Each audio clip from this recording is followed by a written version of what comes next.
Enlisting the help of geographers, we may set eyes on far-off places without so much as leaving home. We traverse impassable ranges, cross rivers and seas in safety. Without provisions, we range over the whole world. With the power of imagination, we swiftly journey east, west, and north-south at a single glance. Johann Blau.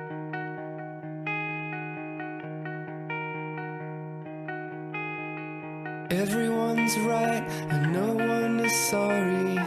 That's the start and the end of the story. From the sharks and the jets to the call in the morning.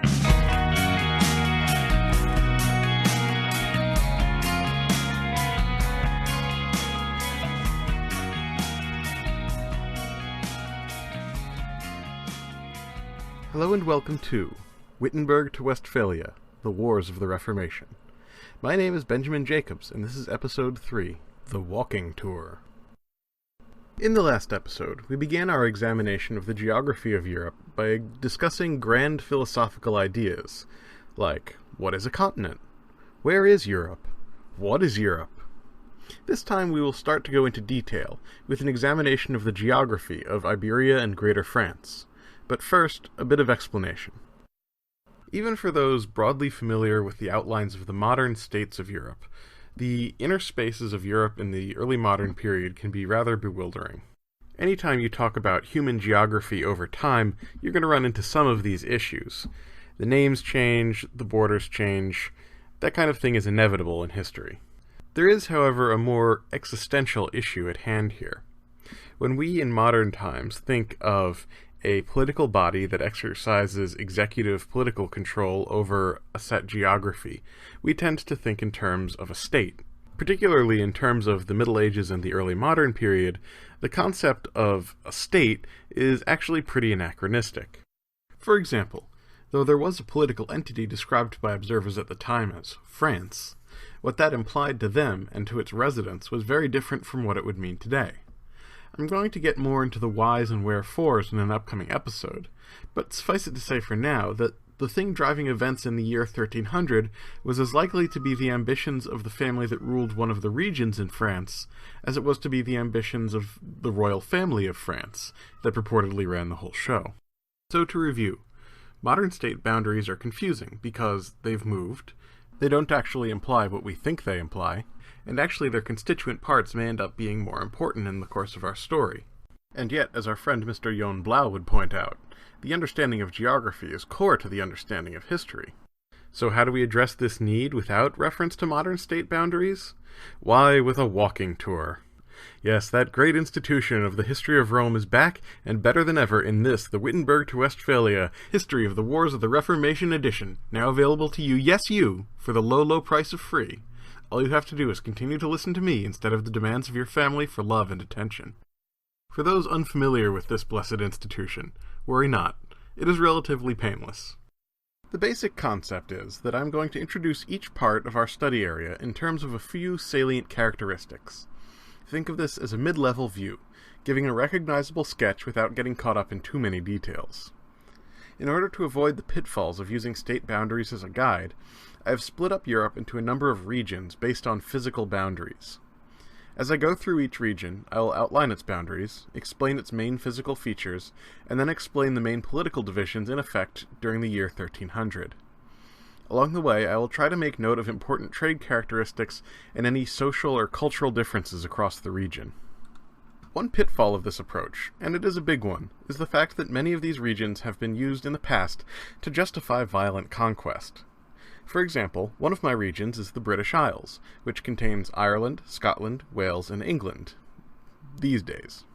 Through much of Europe's recorded history, military leaders of England have used the fact that these areas are all on islands off the north coast of Europe to justify their conquest of their neighbors. I do not want to condone such a view, I just want a pedagogical tool. So, in advance, I apologize to all the subject people of Europe who have been unjustly lumped in with their former oppressors because they happen to be on the same side of a river. So let's get to it. Our first region is Iberia. Iberia is a peninsula formed by the very tip of Europe, and isolated from the rest of the continent by the Pyrenees Mountains. It may help to think of Iberia as a square. The top line of the square is entirely mountainous. The left, or western half of that line faces the sea, and is called the Cantabrian Mountains. The right, or eastern half, of the top line of the square is called the Pyrenees Mountains and faces the modern state of France. The part of the sea faced by the Cantabrian Mountains, that western half of the top line of the square, is known as the Bay of Biscay. The part of the sea facing the western side of the square, much of which is occupied by the modern state of Portugal, is the Atlantic Ocean. Towards the western side of the southern part of the square is the Strait of Gibraltar, a narrow neck of water that connects the Atlantic to the Mediterranean. If I were ever presented with the possibility of time travel, I would go back to the day when the bit of land that connected Africa to Europe across this Strait of Gibraltar broke, unleashing a decades-long flood that gradually filled up the Mediterranean. Until that day, a history nerd can but dream.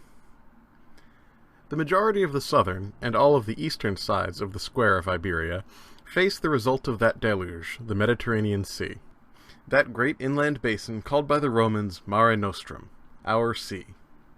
Even in the year 1300, the trade links established in classical antiquity on this sea were the most important trade links in Europe. The Pyrenees are probably the most famous of the mountain chains in Iberia, but they are not the only ones. Iberia contains a number of other mountain chains, all of which also run roughly east-west. The Iberico and Central chains meet to form a sort of flattened T that crosses most of Iberia and divides it north from south. Further down the peninsula, the Sierra Morena runs east-west in the middle of the southern part of Iberia. It doesn't quite make it to the sea on either side. The Baetic system runs roughly along the southern coast in sort of a crescent. As these mountains mostly run east-west, it follows that the major river systems do as well. There are 5 really major river systems: the Ebro, the Douro, the Tagus, the Guadiana, and the very hard-to-pronounce Guadalquivir. Of these river systems, the last 4 all flow east to west as opposed to west to east, which lets us in on something about the topography that underlies not only the rivers, but the mountains as well. Beyond these features, Iberia is generally characterized by a central plateau that gently slopes from the east to the west, with all the mountains and rivers that we've been discussing being on top of the plateau. This central plateau has had several important effects. First, because of the rain-shadow effect, it is relatively arid. Second, because it is a plateau, the rivers at the edge have to fall down. As a result, the rivers haven't historically been very important for water-based transportation. This is important because water-based transportation, as many of you are probably aware, was the most efficient form of transportation for trade during the Middle Ages. That's a very important part of our story.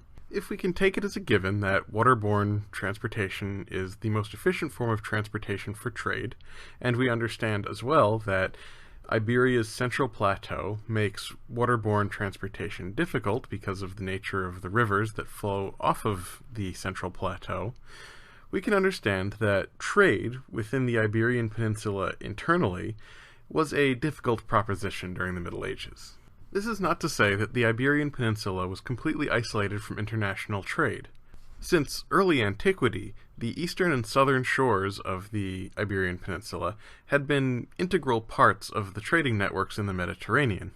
Even this trade, however, was focused close to the coasts by the topography. Again, because this central plateau slopes from east to west, those entering the Iberian Peninsula from the Mediterranean basin would be facing up against the highest edge of it. Because the Mediterranean was the main focus of trade during the Roman Empire and the most of the Middle Ages, this topography left the interior of Iberia relatively hard to access for international trade markets. The northern coast was in many respects even worse, in that it was entirely dominated by mountains, whereas the western coast, while it offered relatively easy access to the interior of Iberia, faced open ocean. And remember, while people during the Middle Ages didn't think the world was flat, they did think that the Atlantic was far too large to cross with the technology at their disposal. From the point of view of a mariner during antiquity and the Middle Ages, the western coast of Iberia may as well have faced the moon. This gradually changed over the course of the Middle Ages, and there's a couple reasons for it. The first is that the northern and western coasts were great fishing areas, and the papacy's rules regarding the consumption of fish on fast days meant that the pursuit of fish at these ports became an industrial-scale activity. The papacy had a hand in the other big important economic stimulus to the Iberian Peninsula during the Middle Ages, that is the promotion of the Shrine of Santiago in Galicia. We're going to get to where this is in a moment, but suffice it to say that it's at the extreme northwestern tip of Iberia in the Cantabrian Mountains.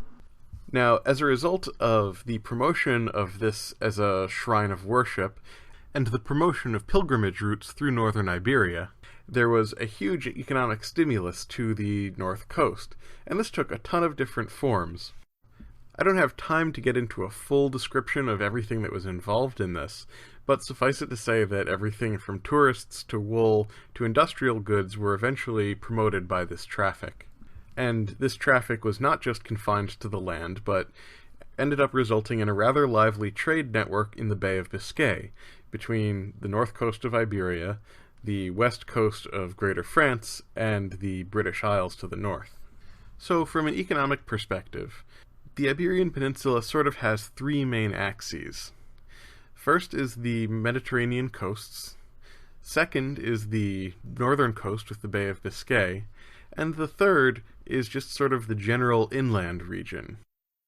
From a political perspective, the Iberia of the Middle Ages was much more complex than it is now. Spain and Portugal are the modern nations in Iberia, along with Andorra, which at some point I'm going to give a history of because I just love that country.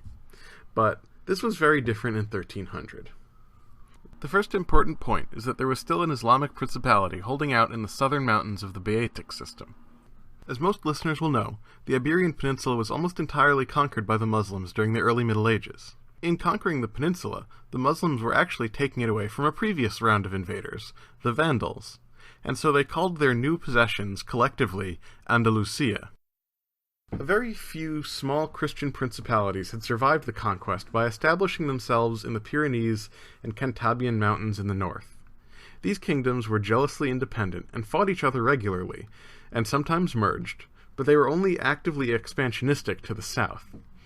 As a result, the political entities that we see in 1300 were generally elongated in a series of great north-south strips, as each state steadily advanced south at the expanse of the Islamic states. I say generally, because some states were cut off from the south by their rivals, and these were often then swallowed by their rivals as they no longer had the ability to expand, gain more power, and continue to compete with their rivals.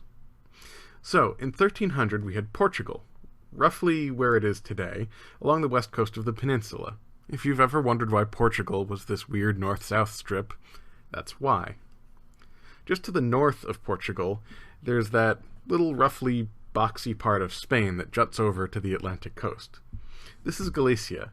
Galicia had been an independent country, but obviously with the creation of Portugal, its southern access was cut off, and eventually it was absorbed by its neighbor, Leon. As one would probably expect, Leon was the next country over, and once it included Galicia, made sort of an upside-down and backwards capital L. Further to the east was Castile, a major power that had begun to cut all its rivals off from the south. It formed sort of a very skinny A shape. Further east from Castile was Aragon.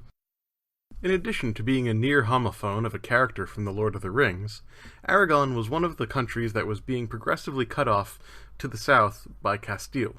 It formed a narrow V shape. Further east from Aragon, and along the Mediterranean coast, lay Catalonia. Catalonia had gained great wealth from its position on the eastern Mediterranean coast of Iberia. Not only did it have direct access to the Mediterranean trade routes of the Middle Ages, but it also controlled the Ebro River. There is an exception to every rule, and the Ebro is the exception to the rule that I've stated previously about the rivers of Spain not really being navigable. The Ebro River is located along the southern foothills of the Pyrenees Mountains, and is to the northeast of the central plateau that characterizes the main topographic feature of Spain.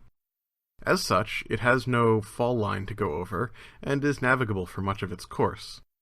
This gave the Catalonia of the Middle Ages a great importance in international trade. It had a comparatively larger hinterland than the other cities on the east coast of Spain, but it had the same great access to the Mediterranean trade routes. It also controlled some of the more easily accessed passes over the Pyrenees Mountains, meaning that it had good land route access into Greater France. This wealth and power had allowed it to begin conquering some of the islands in the Mediterranean. In the north, between Castile, Aragon, France, and the Atlantic Ocean, was the tiny kingdom of Navarre. This predominantly Basque kingdom had possessions on both sides of the Pyrenees, as did Catalonia. I call the next region Greater France because that region northwest of the Alps just really doesn't flow off the tongue. Greater France is defined by the Pyrenees and the Mediterranean to the south, the Bay of Biscay and the Atlantic to the west, the English Channel and the North Sea to the north, and the Rhine River and the Alps to the east. Many commentators throughout history have called the area the Pentagon, referring to the fact that it's got roughly 5 sides. This is actually a pretty apt description, although the sides aren't flat sides, they are concave. The result is that the area is sort of a cross between a pentagon and a star. From a topographical standpoint, the main difference between Iberia and Greater France can be heavily oversimplified in that previous discussion we had about the mountainous southern highlands of Europe and the great alluvial plain to the north. While Iberia is a relatively mountainous place as a result of the direct impact of the African plate on the underlying microplate, Greater France is relatively flat, with some mountainous regions in the south, but generally sloping gently away to the north. It would be wrong, however, to say that Greater France has no topography. Let's start at the south of the country as we look at it. Along the Mediterranean coast of France, there is a small plain hemmed close to the sea by mountainous uplands. This is the area that we will discuss later as Languedoc and Provence. From a topographic, economic, and cultural standpoint, this plain has much in common with the eastern coast of Iberia that we've talked about. This plain is separated from the rest of France by the Massif Central Mountains. While not as imposing as the Alps or the Pyrenees, these are rough, rocky mountains. From a geological standpoint, the relative smallness of these mountains show that the impacts with the northward movement of Africa have been less direct, but they have been felt. The Massif Central is separated from the Pyrenees by the Arbonne River Valley. While not a very long river, the Arbonne is navigable for most of its length, and its headwaters come very close to the headwaters of the Garonne River, a river which flows into the Atlantic. The close proximity and navigability of these two rivers creates a pretty convenient east-west pass between the Mediterranean coast of southern France and the Atlantic coast of western France. To the east, separating the Massif Central from the Alps, is the Rhône River Valley. The Rhône River is one of the great rivers of France, but in many ways its valley can be said to belong to two rivers, the Rhône and its main tributary, the Saône. The Rhone's headwaters are at Lake Geneva in modern-day Switzerland. From there, it sort of meanders through the Alps to the west for a little ways until it comes to the steep edge of a narrow valley. This is the Rhône River Valley, and from there the Rhône River flows almost due south through this narrow, fertile-bottomed valley, straight to the Mediterranean. At around the point where it enters the Rhône River Valley, the Rhône meets its main tributary, the Saône. The Saône's headwaters are far to the north, and if we were to follow it upstream, we would notice that after a little ways of continuing north, it begins to curve slightly to the northeast. In this way, it wraps around much of the northwestern portion of the Alps. The upland areas to the northeast of the headwaters of the Saône contain a number of interesting features. The principal feature, and the source of the Saône itself, is a small group of mountains known as the Vosges Mountains. These mountains are separated from the Alps by a feature known as the Bellefonte Gap. This gap is a relatively flat area through which modern engineers have built a canal connecting the Saône with the Rhine, allowing the navigation by boats from the Mediterranean to the North Sea. Though this certainly wasn't the case during the Middle Ages or even the early modern period, the Rhône River Valley has presented an important trade route since antiquity. This is partly because the rivers are navigable for much of their length even without canalization, but also because the relatively gentle slope of the valley creates a pathway into the interior of Greater France and Europe. Now let's go back for a moment to the area where the Saône River started to curve around to the east. To the northwest of that curve is an area called the Morvan. In many ways, this area is as rugged as the Vosges, but without the height to qualify as actual mountains. Near the middle of the Morvan is a tiny little village called Gien-sur-Cure. My grandmother is from Gien-sur-Cure, and it is a very lovely place. So, between the Massif Central, the Vosges, and the Morvan, we're basically talking about the entirety of the mountainous terrain in France. There's one exception. The Breton Peninsula doesn't contain anything we would call mountains. However, it is extraordinarily rocky, and the middle of the peninsula could really be considered a highland region. So, since the rest of Greater France is so flat, except for these hilly regions, the defining features of Greater France turn out to be its rivers. So, most of the rest of the tour is going to be based around defining these river areas and their main features. Let's start with the Rhône, which I have already mentioned. The southern reaches of the Rhône are defined by their Mediterranean climate, and the river serves as an important north-south passage between the southern coasts of France and the inland areas, through the Massif Central and the Alps. This area's importance goes back to antiquity, and its name, Provence, gives us the modern English word province. The word province can furthermore be taken to describe how the area was thought of in the Roman Empire. While far from the political center of gravity of the empire, the area was valued for its economic importance, providing raw materials, fish, and industrial products. East of the Rhône, along the southern coast and heading towards the Pyrenees, is an area called Languedoc. This region was once a prosperous part of the Roman Empire, and preserved enough of its own culture that it served as a cultural counterweight to the north of France for much of the Middle Ages. The name Languedoc refers to the specific dialect of French spoken in that region, and more specifically, the way they say the word yes, oc. This is as contrasted to those who speak the northern French dialect, who would pronounce the word yes as oui. Northwest of the Rhône, across the Massif Central and near the Morvan, are the headwaters of the Loire. The Loire flows to the west, and is a very important region in the history of France. It became one of the main seats of power of the monarchy, and was the region that most directly bridged the northern part of France to the southern part of France. To the south of the Loire is Aquitaine. It doesn't have any really major rivers, but its presence along the Bay of Biscay has made it important in trade, as has the Garonne River, which we have already discussed connects it to the Mediterranean, via the Aude. The area also contains several important passes over the Pyrenees.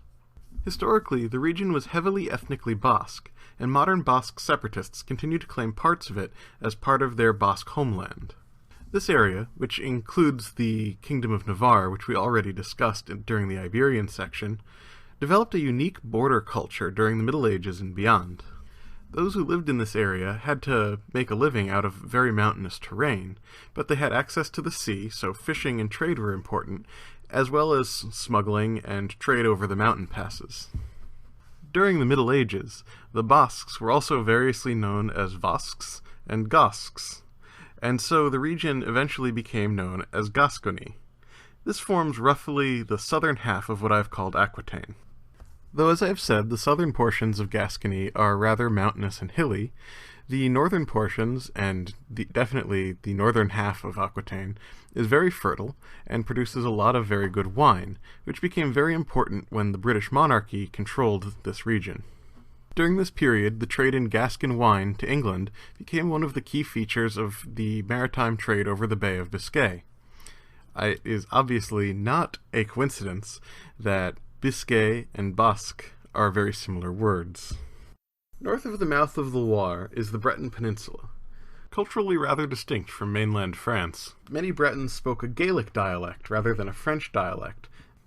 The peninsula itself is very hilly and rocky, which made for a number of good ports but very rough terrain for agriculture. Between the unique culture, the inhospitable terrain, and the easy access to the sea, for much of the Middle Ages, Bretons seem to have had a reputation for wildness and antipathy for the central government. This was often expressed by the popular acceptance of career paths that normal society would probably consider less than savory. Piracy is a prime example, although salt smuggling was probably much more common. This situation was certainly encouraged by an internal trade policy that heavily taxed salt, one of the few real products of the Breton landscape. The Breton Peninsula is easily the most geographically prominent peninsula in Greater France, as it juts out far into the Atlantic from the northwest corner of the mainland. Just to the Breton Peninsula's east is the other most geographically prominent peninsula in Greater France, and probably one more famous historically to Americans, the Cotentin Peninsula of Normandy.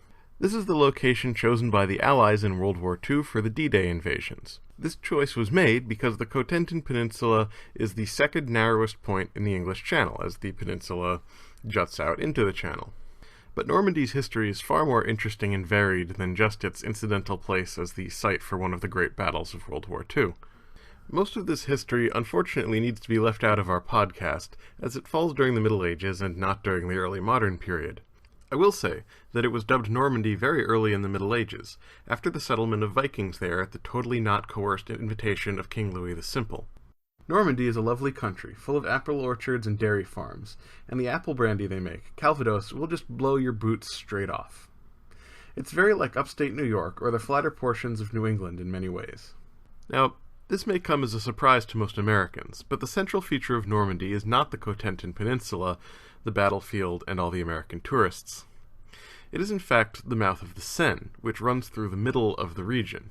In many ways, the Seine is for northern France what the Rhône is for southern France, a long, navigable river that provides easy communication into the interior. The Seine and a nearly bewildering number of tributaries drain a massive inland watershed that stretches from the Cotentin Peninsula to the Morvan and around in a huge cone that covers much of the interior of what we consider the modern state of France.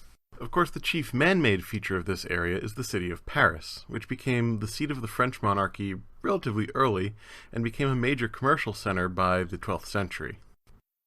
The area north of the Seine watershed is drained by a number of smaller rivers. The area is fertile, commercially important, and damp to the point of marshiness. The most salient feature of the region is the Pas de Calais, a sort of low, stubby peninsula that kind of swells out into the English Channel. This is the first most narrow portion of the English Channel, the second most being the Cotentin Peninsula that we discussed just moments ago. This area had a lot of natural advantages for trade. The English Channel provided a natural oceanic sea route, while the rivers that went inland provided natural communications to an agrarian hinterland. These natural advantages, combined with the ready access to the mouths of the Seine and the Rhine rivers, which weren't too far up the coast in either direction, meant that this entire region between the Seine and the Rhine was a bustling trade center. Of course, the greatest of the rivers of northern Europe, never mind Greater France, is the Rhine. The headwaters of the Rhine are located high in the Swiss Alps. It flows north for a ways, and then flows gradually around to the west, and in so doing it forms the border between the state of Switzerland and the states of Austria and Germany. Of course, these are the modern states.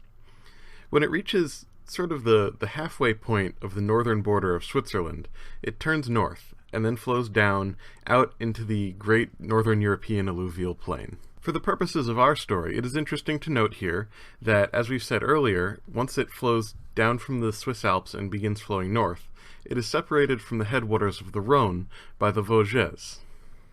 Its northern flow is at first somewhat north-northeast, and then about halfway down its length it turns north-northwest, and then flows out to the North Sea. In the process, while it is often navigable, the Rhine is never neat or orderly. It takes a lot of twists and turns on its own, and probably most importantly, it has a huge drainage basin, both in terms of tributaries towards its upper reaches, and then in terms of splits towards its lower reaches as it forms a massive delta. The impact of humans on this delta can be seen far back not only in the historical and archaeological record, but also in the geological record. While Europe was once covered by a dense forest, The activity of humans in clearing the landscape for agriculture has increased the sediment load of the Rhine over the years. This has resulted in a massive increase in the delta. The relatively recent phenomenon of humans creating dikes and draining marshes in order to further extend the delta just underscores the point. The lands in this delta are very similar both geographically and culturally to the lands in northern France that we just examined. The land itself is damp to the point of marshiness, extremely fertile, and very important in trade. This last point was often underscored in the delta. The fertility of the land would allow for great food production, which would allow for great bursts in population, while the ever-presence of water would restrict the ability of the population to expand into new lands. This meant that sailing and trade was the only way to get in new food. This delta region contains the modern states of Belgium, Holland, and Luxembourg, as well as Germany and France. The part of the Rhine that's away from the delta, but below the Alps, is called by many observers the Middle and Lower Rhine. This area is defined by a large number of very important tributaries, but I'm not going to go into them because this is already stretched on rather long. Suffice it to say that this region is much more like the Seine and the Loire watersheds than the swampy areas along the North Sea. For the most part, these areas are relatively flat or defined by rolling hills. They're rich agricultural areas, separated by small patches of forest. I think for many of us with an interest in history, the place of the Rhine in the popular historical imagination of Germany is pretty well known, and is somewhat akin to the way the Mississippi is thought of in the United States. As a result, I may have raised some eyebrows when I chose to use the Rhine as the borderland between Greater France and Greater Germany. Certainly, the closer you get to the Rhine River, the more Germanic everything starts to get, and the less French it seems. I would argue that this is a false dichotomy, and I think the residents of the modern Low Countries would agree with me, although they might not appreciate being lumped in with Greater France. To explain what I mean, I think we need to start taking a look at the political boundaries of Greater France during the year 1300. By modern standards, the area was a mess. In the years following the breakup of the Empire of Charlemagne, the Capetian monarchy, which would eventually become the French monarchy, secured its rise to power by granting land to relatives, loyal supporters, and the occasional angry Viking. Within a few generations, the loyalties of these dukes, if they ever had any, became questionable, but the land grants had come with extensive political powers. This situation was compounded by the fact that no one really knew what the actual territory of the Western Franks was, as in the process of the semi-amicable breakup of the Carolingian Empire, no one had really bothered to set boundaries properly. So, even though the French monarchy might at times claim everything from the Pyrenees to the Rhine, they often controlled nothing other than the area immediately around Paris. As a result, much of the Middle Ages was spent in a glacial process of gradually taking back territory that the monarchy theoretically already owned. This was done by legal maneuvers, political pressure, the odd crusade, and many strategic retreats. This was not an act of out-and-out conquest, but nor was it an act of peaceful, carefully considered legislation where everyone got together and decided to centralize the country. The process was one of a gradual, low-intensity war in all directions, but modern observers really have a hard time understanding this kind of warfare. I'm going to cover it in more detail in a later episode, but suffice it to say for now that it involved a very small number of people and a very small portion of society's resources. Though, of course, it was life and death for the people directly involved. By 1300, the monarchy had secured most of the western half of its territory, but with three huge exceptions. Normandy and Aquitaine were controlled by the British royal family, while the Breton Peninsula was still controlled by a rather independent-minded noble family. Nonetheless, things were looking up. The south of the country had largely been secured thanks to the happy accident of the Albigensian Crusade. This had occurred when the Cathar heresy, a belief that we will be examining at further length in a later episode, began to hold sway in Languedoc, that other great cultural and political epicenter of Greater France. The Pope declared a crusade which the monarchy supported with a rather extensive amount of brutality. When the blood had finished flowing, the power of the south was broken for good, and the monarchy had secured most of its territory. In the east, things were not so good. As we've discussed previously, the breakup of the Carolingian Empire left this eastern border very poorly defined. In fact, if the Carolingian Empire had stayed together, the plan was for the strip of territory encompassing the Low Countries, the Swiss Alps, and northern Italy to be the territory under the direct control of the Holy Roman Emperor, with the other territories being controlled by lesser monarchs.